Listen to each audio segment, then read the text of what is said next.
ነገን ሲያስቡ ምን ይታዮታል? ልጅ፣ ቤት፣ ቤተሰብ?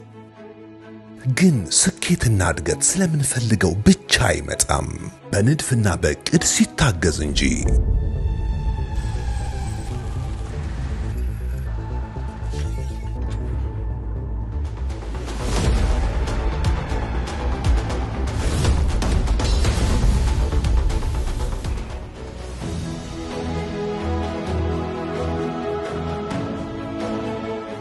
ሌት ተቀን ሳንደክም የምንሰራው ያንተን፣ ያንቺን፣ የናንተን ህልም ሲሳካ ለማየት ባለን ጽኑ ፍላጎት ነው።